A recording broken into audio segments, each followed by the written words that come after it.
Bonjour tout le monde. Alors aujourd'hui, c'est enfin le grand jour. Ivan Demidov va faire ses débuts dans la Ligue nationale de hockey ce soir avec les Canadiens face aux Blackhawks de Chicago.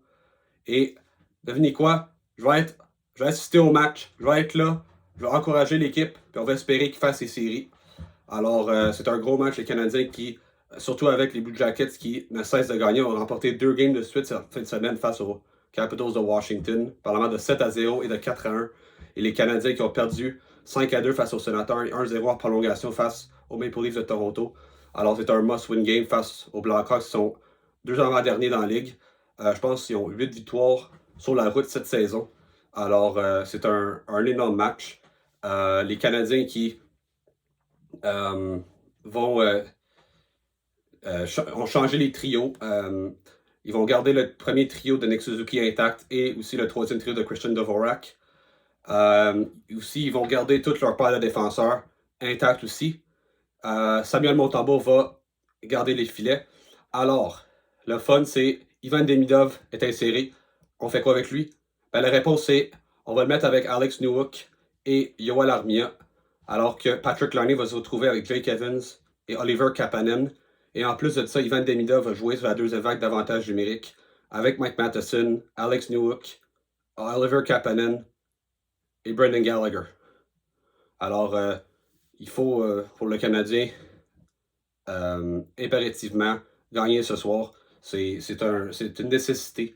S'ils perdent à soir, ils se mettent vraiment dans le trou parce que les Blue Jackets, ils jouent demain face aux Flyers de Philadelphie. À Philadelphie. Et là, ensuite, ils vont jouer face aux Islanders.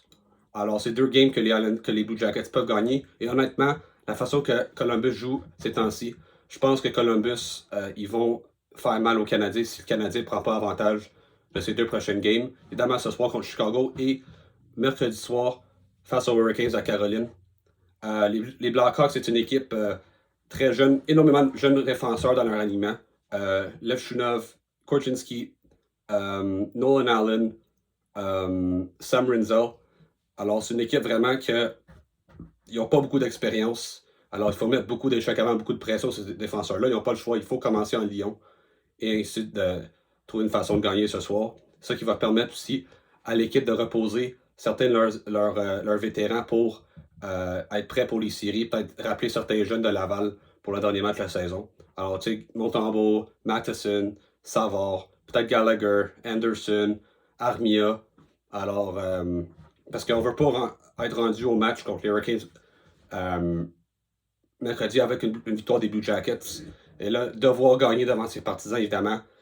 Évidemment, les Hurricanes risquent de reposer certains joueurs, mais tu ne veux pas cette pression-là. Tu veux que cette game-là soit une game qui ne veut rien dire et ainsi préparer les vétérans au lieu de les surtaxer et ainsi peut-être risquer une blessure. Alors, on va se voir tantôt au match. OK, là, on part au Centre Bell. Les Canadiens qui jouent ce soir face aux Blackhawks. Alors là, je vais vous demander vos prédictions. Maman, tu dis quoi ce soir? 4-3 Montréal. En prolongation à temps régulier. Temps régulier. Demidov va clencher ça. Il va clencher ça. Il va manquer le 4e but. Il va marquer, c'est sûr. Ouais, ça peut être celle gagnante. Sinon, c'est Suzuki, c'est sûr. OK, elle dit Canadien 4-3, Suzuki ou Demidov va marquer le but gagnant. Loïc, qui porte un chandail des Blackhawks de Chicago de Jonathan Toews, comme c'est sa 2e équipe, derrière les Maple Leafs. 2-1 Hawks en prolongation. 2-1 Hawks. Bedard va scorer. Oh, il est bien négatif. Parfois, il est négatif. Bon, ben, pour moi, tu sais pas, c'est un drôle de match qui me fait peur, là, mais je vais essayer de rester optimiste. Je vais dire 3-2 Canadiens. Un match va être serré, parce que c'est tout le temps serré, le Canadien, même quand il affronte des petits clubs. On se voit au Centre Bell. OK, donc maintenant, on est rendu à l'extérieur du Centre Bell. Tiens ça, tiens ça.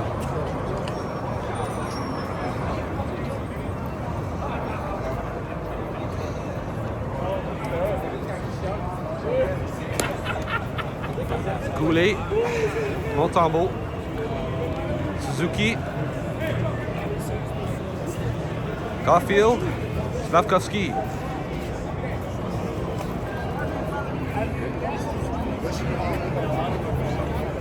Okay. Peux-tu aller, hey, can I go around there? That area, courtyard. En attendant, on a plein de temps, là.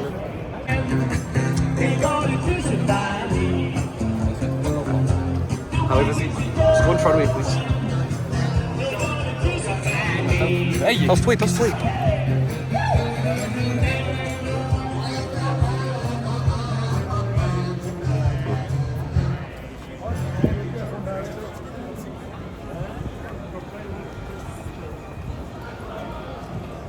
Voilà les fantômes du forum. Guy Lafleur.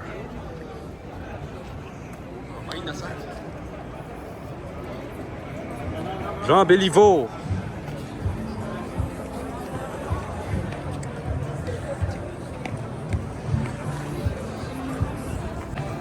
Maurice Rocket Richard. Et Howie Morens.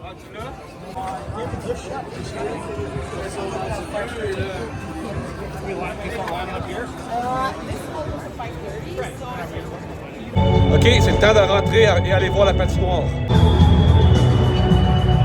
Wow!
see that sniper, man?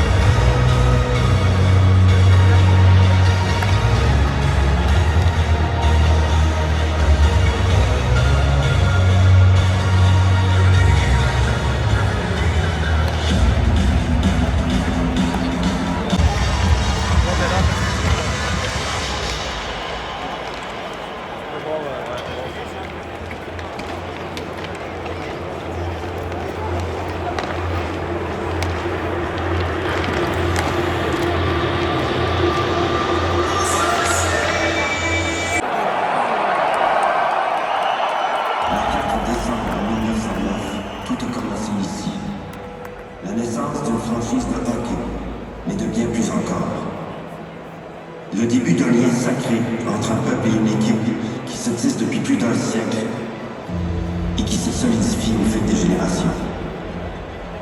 La puissance sur la glace, alimentée par la passion de ceux qui ont fait d'hommes ordinaires des légendes. Maurice, Jean, Guy, Patrick. Tous nés ici, destinés à devenir des icônes dans la plus grande ville de hockey du monde. Nous nous sommes vus en eux, et leur succès est devenu le nôtre.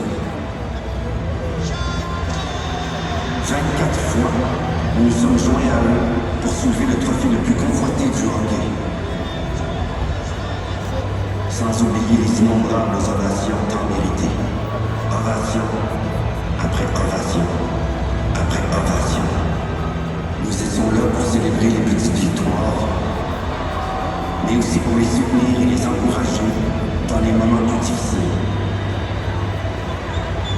Les Canadiens sont portés par les fidèles, et les fidèles sont unis par un amour commun de ce que le bleu, blanc et rouge représente pour eux et pour ceux qui les ont précédés.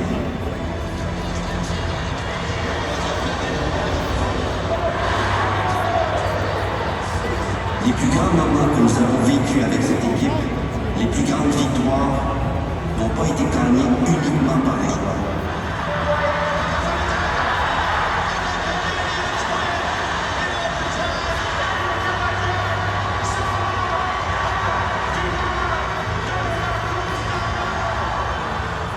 Ça n'a jamais été juste les fantômes. Montréal, c'est nous qui avons fait d'eux ce qu'ils sont. Parce qu'on fait partie autant de cette équipe que cette équipe fait partie de nous.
On va juste attendre qu'il y ait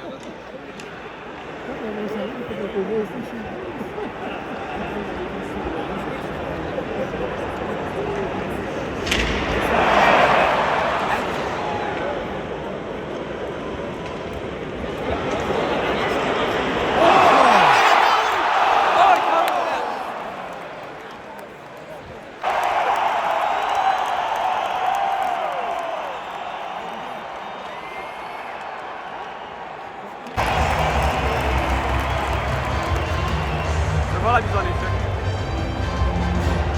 On se Connor Bedard en plus. Ah non, c'est sur laser, c'est sur laser.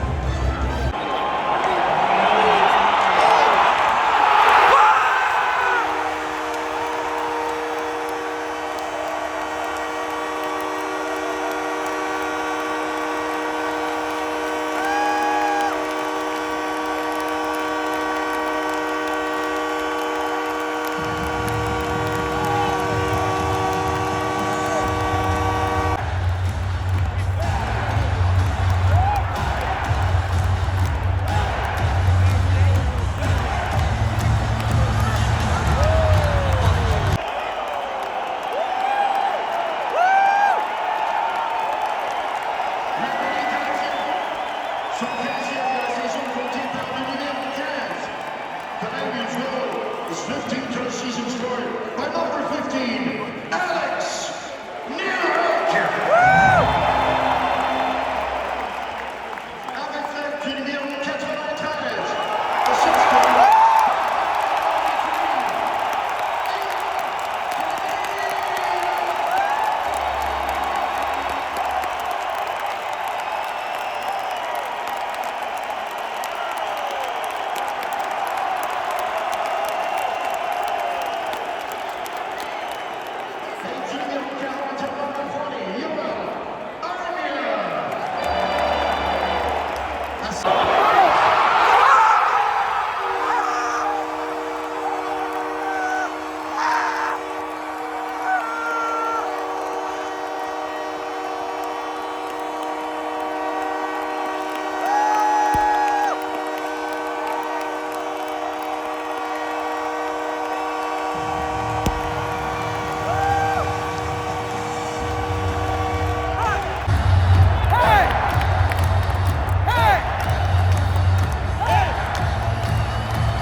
Crochet and a minute.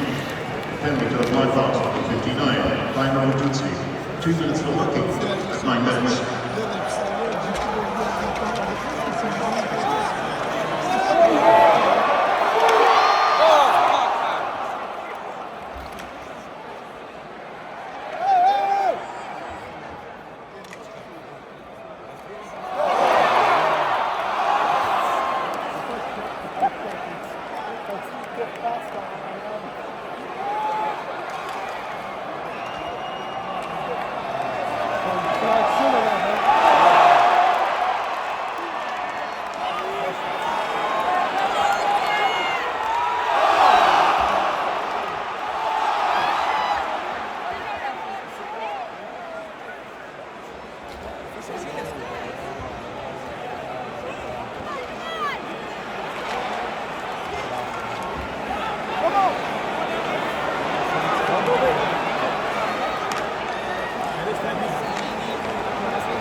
Il va avoir été débouché à 16 minutes.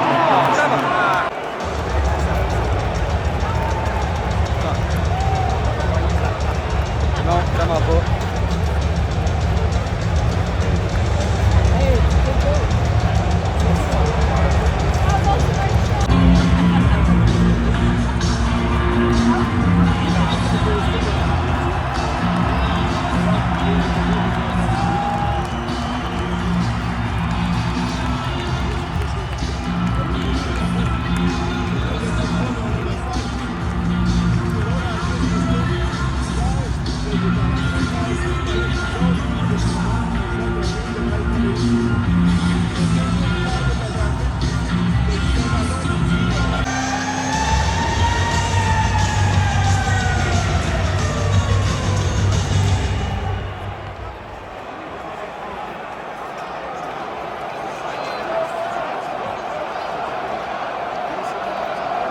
Oh, come on.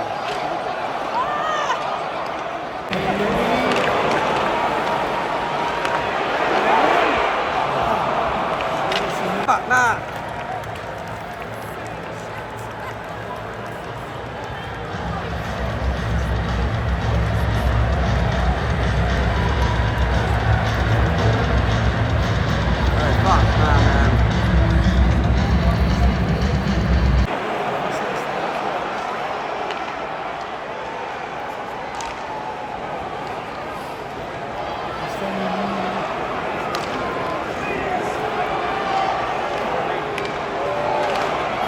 Ah, on est capable de cadrer des tirs.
T'es mieux de pas se faire scorer là, franchement.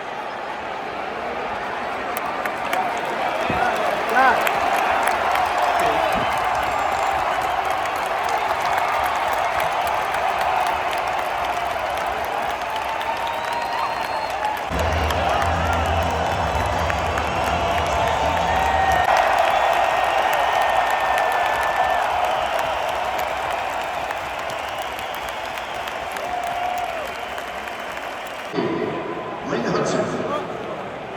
Ah non, ouais, il est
passe en haut, arrête ça. Ouais.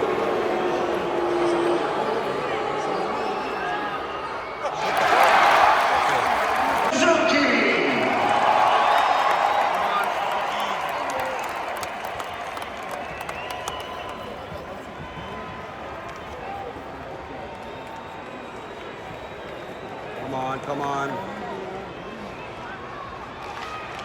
Oh, not the ball.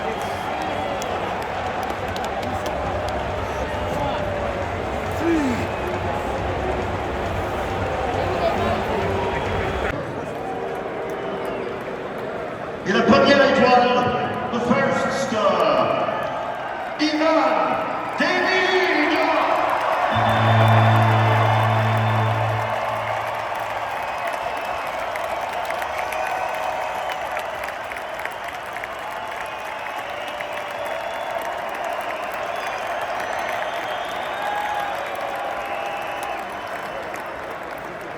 Bon, donc là, vous savez le score, les Blackhawks qui l'ont remporté finalement par la marque de 4-3 en fusillade.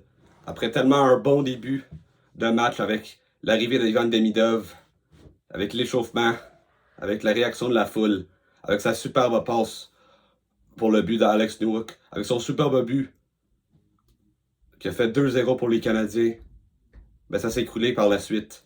Ça a commencé avec la mise en échec de Kaiden Guhle qui une pénalité d'obstruction qui a ensuite réveillé, je pense, les Blackhawks de Chicago à ce moment-là, qui perdaient 2-0. Les Blackhawks ont marqué, c'était Tyler Bertuzzi. Ils ont pris du momentum à partir de là. En deuxième période, au prix d'égalité, c'est Frank Nazar. Encore une fois, un but en avantage numérique. Et là, ben, en troisième période, ils ont marqué sur un but de Lucas Reichel. Excusez-moi pour ça. Alors, comme je disais, tu sais, le but qui a été marqué par Lucas Reichel, ça a été causé par un lancer qui a été bloqué. En fait, c'est un lancer de Demidov qui a été bloqué par le défenseur des Hawks. Ensuite, ça a causé le surnom et Reichel qui a marqué en échappé. Mais surtout, ce qui retient sur ce jeu-là, c'est que Demidov n'a pas fait son repli adéquatement. Quand Hudson, mais Hudson c'était lui qui surveillait, qui pourchassait Lucas Reichel, mais Guhle venait aussi à pleine vitesse. Puis là, c'est à peu près où je pense quand Demidov a aperçu Guhle venait patiner à pleine vitesse, je pense que c'est là il a arrêté de patiner parce qu'il croyait que Guhle pouvait rattraper le joueur. Malheureusement, ça s'est pas produit. Montembeault, la rondelle a passé en dessous de son bras. Mais tu sais, ça n'a pas vraiment été la faute de Montembeault qui ont perdu à soir, là. Il a fait des gros arrêts, surtout en deuxième période, quand le Canadien était vraiment pas là. Même en début de troisième période, le Canadien qui forçait des jeux. Ils ont pu vraiment perdre cette game-là. Ensuite, le Canadien a obtenu un avantage numérique. Un but de Slafkovsky, un but très chanceux, alors que Hudson, il fait tout un jeu, il coupe dans l'enclave, une belle passe à Caulfield qui rate son lancer, mais ça frappe le patin de Slafkovsky et pénètre au fond du filet.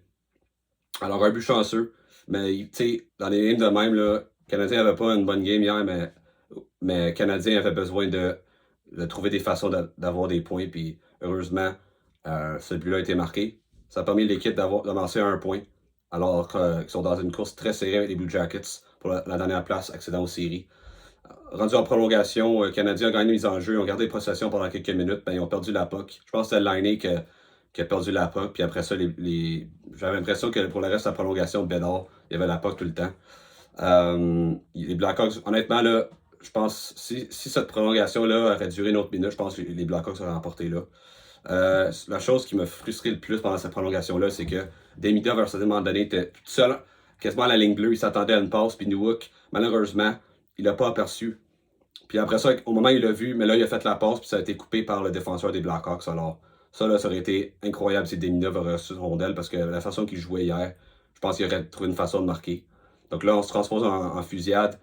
Caulfield, arrêt de Soderblom, fait tout le temps sur la feinte où il coupe, puis il essaie de viser entre les jambes. Ça n'a pas fonctionné. Frank Nazar, coupe dans l'enclave, tire du revers. Puis là, on perd vue de la rondelle. Attends, je vais revenir après. Ensuite, Patrick Laine, un lancé arrêt du gant de Soderblom. Puis ensuite, après le but de Laine, ou de l'arrêt, le lancer de Laine, on fait une révision, puis il donne le but au Blackhawks sur le but de Nazar. Parce qu'on n'avait pas vu dans le temps réel, mais la rondelle a bel et bien pénétré au fond du filet. Elle était prise en arrière du filet, mais genre en arrière de la barre dans le filet. Alors, on n'a jamais vu ça vraiment, qu'on laisse continuer le jeu. Et ensuite, on accorde le but. Mais c'était un bon but, je peux pas contester, ça c'est certain. Puis là, Suzuki doit marquer, coupe dans l'enclave, un arrêt, mais la rondelle aussi a frappé la barre transversale, alors ça aurait pu facilement rentrer. Malheureusement, on n'a pas vu Ivan Demidov parce que c'est là où la game a mis fin. Mais ça fait mal quand même perdre contre cette équipe-là. Les Blackhawks sont avant-derniers, ils jouent pour perdre. Mais tu sais, leurs jeunes joueurs, ils ont quand même, se sont bien battus, mais pour moi, le moment clé, c'est quand Gouli a frappé Oliver Moore, puis là, Nick Foligno, il s'est impliqué. Je pense que ça a vraiment réveillé les Blackhawks qui ont vraiment mal commencé le match. Puis ils n'ont jamais regardé en arrière. Puis le Canadien semblait perdre confiance peut-être. Ils paniquaient, il y avait beaucoup d'erreurs. Je trouvais en zone défensive, on était très soft, on sortait pas la rondelle. Alors, ça permettait aux Blackhawks de continuer. Ils ont quand même des défenseurs mobiles. Ils ont des gros défenseurs aussi. Je trouvais que certains joueurs du Canadien avaient de la misère en échec avant. Mais c'est une défaite inacceptable, surtout dans les circonstances. Ils ont pris une avance de 2-0. Il y avait la foi en eux autres. Ils sont en course aux séries. Puis ils finissent la game flat de même. Ça peut pas arriver. Moi, personnellement, comme je dis, je suis contre les tirs de barrage. Je trouve que c'est chiant finir une game de même. Mais pour moi, juste le fait qu'ils soient rendus en prolongation, pour moi, rendu là, avec la façon qu'ils ont joué, c'est un miracle quasiment. Là. Alors, là, ils ont un choix à faire. Parce que là, les Blue Jackets, il leur reste 2 games. Ils jouent contre les Flyers. Demain. Puis, en fait, ce soir. Là. Puis, ils jouent contre les Islanders jeudi. Alors, puis honnêtement, avec les façons que les Blue Jackets jouent récemment, ils ont 4 victoires de suite. Ils ont battu les Capitals 2 fois de façon assez dominante. Surtout 7-0 samedi. Les Blue Jackets, pour moi, là, ils attendent juste ça que le Canadien échappe des points. Heureusement pour le Canadien, ils ont une avance de 4 points. Alors, ils ont 89 points. Les Blue Jackets, le maximum de points qu'ils peuvent amasser d'ici la fin de la saison, c'est 89. Mais le Canadien, ils ont une victoire de plus à la régulière. Alors, si Columbus, ils ont besoin de 2 victoires à la régulière. Si Columbus gagne une game en prolongation, c'est fini, le Canadien va rentrer en série. Mais ça serait quand même bête sur le Canadien qu'on fasse les séries parce que Columbus n'a pas pu revenir dans la course. Mais le Canadien demeure quand même en bonne position, 4 points d'avance. Mais le Canadien demain contre les Hurricanes, ils n'ont pas le choix de gagner, là, peu importe. À moins que Columbus, ils perdent ou ils n'ont pas le résultat espéré face aux Flyers. Dans ce cas-là, ça serait probablement le meilleur scénario parce que là, ça permettrait aux Canadiens de reposer certains de leurs joueurs. Armia, il a l'air magané. Puis je peux nommer plein d'autres ici. Là. Alors, pour se préparer, Canadien, ça semble qu'ils joueraient soit dimanche ou lundi face à Washington. Alors, ils auront quelques jours de repos. Alors, ils auront jeudi, vendredi, samedi, au moins 3 jours complets de repos et de pratique. Alors, ça devrait au moins ça c'est au moins une bonne nouvelle. Là. Ils ne joueront pas samedi. Mais ça serait quand même chiant de rater les séries. Le fait que la semaine dernière, après la victoire contre les Red Wings, on avait une avance de 8 points sur les Blue Jackets, sur les Islanders, sur les Rangers et sur les Red Wings. Puis là, une semaine plus tard, mais on se retrouve en danger de perdre notre place en série. Alors, ça serait vraiment catastrophique. Même si cette saison, dans l'ensemble, c'est un succès à cause que l'équipe est dans le mix. Puis on voit énormément d'espoir de leurs jeunes joueurs, Lane Hutson, Nick Suzuki, Cole Caulfield, Juraj Slafkovsky, inconstant, là, mais il y a encore du potentiel. Puis là, à ce soir, Ivan Demidov, incroyable. Ce gars-là, là, je comprends que c'est sa première game dans la Ligue nationale, là, mais ce gars-là, il a tous les outils pour être un des 10 meilleurs joueurs de la Ligue nationale. Et pour moi, c'est même pas une affaire folle à dire parce que ce gars-là est incroyable. C'est vraiment un gars qui est fait pour le marché de Montréal. Il semble adorer la pression. Puis, avec toute la pression, comme encore une fois, que le Canadien devait gagner hier pour pouvoir faire les séries devant leurs partisans, puis a livré toute une performance. J'ai l'impression à chaque fois qu'il était sur la glace, quelque chose de dangereux se passait. Puis la plupart du temps pour le Canadien, en fait. À part le but des Blackhawks, qui n'a pas fait son repli, j'ai pas vraiment trouvé qu'il a fait beaucoup d'erreurs en défensive à part de ça. D'en prendre de ça, je suis pas trop inquiet. Il faut quand même lui donner une chance, c'est sa première game dans la Ligue. Mais c'est tout un joueur de hockey, puis ça va être probablement la grande vedette du Canadien. Mais en fait, c'est le joueur qu'on attend depuis Guy Lafleur. Moi, évidemment, j'ai jamais vu jouer Guy Lafleur. Moi, ça fait 17 ans que. En fait, 17 ans que je suis ici sur Terre. Ça fait à peu près quasiment 10 ans que je suis le Canadien. C'est le joueur que j'attends au moins pendant 8, 9, 10 ans. Alors, Mais tu sais, lui et Leonard Hudson, c'est l'avenir, vraiment là, les deux grandes vedettes de l'équipe qu'on attend. C'est vraiment les deux meilleurs joueurs qu'on a eu depuis Guy Lafleur. Nick Suzuki, peut-être même le meilleur joueur qu'on a eu, je dirais, depuis les années 90, facile. Mais honnêtement, lui et Cole Caulfield, c'est vraiment les deux meilleurs attaquants qu'on a eu depuis. Kovalev a eu un an où il était dominant, mais à part de ça, il n'a pas joué longtemps à Montréal. Je dirais depuis Vincent Dafus. Alors, chez Suzuki, tu pourrais même faire l'argument depuis Matt Naslund, quelque chose. Alors, c'est encourageant quand même. Mais un joueur que, moi, Demidov, l'année prochaine, il faut le bien entourer. Évidemment, ils ont besoin d'aller chercher un sort de deuxième trio parce que clairement, Newhook, même s'il a des bonnes intentions, le gars, il n'est pas capable de finir des jeux. Newhook, il a marqué hier. Ben, il aurait pu marquer 3-4 hier là, avec les passes que Demidov lui a servi. C'est pas sa chaise. Yoel Armia, c'est l'autre allié sur son trio. Actuellement, Armia, il a une blessure au poignet, ça semble. Il n'est pas capable vraiment de tirer la rondelle. Alors, évidemment, Demidov, il faut un scorer. Ils ont Patrick Laine, mais pour moi, Patrick Laine, honnêtement, le voir jouer en personne pour la première fois, vraiment, il m'a vraiment, vraiment déçu. Je trouve que c'est un. Mais en fait, déçu, non, parce qu'il joue un peu de même, mais c'était vraiment évident à quel point ce gars-là, il est lent. C'est pas un joueur très travaillant.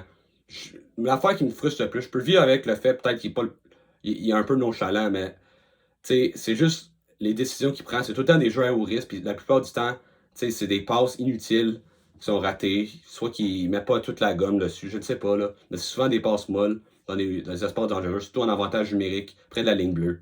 Ça peut coûter des surnoms. Il n'y a pas assez d'urgence dans son jeu.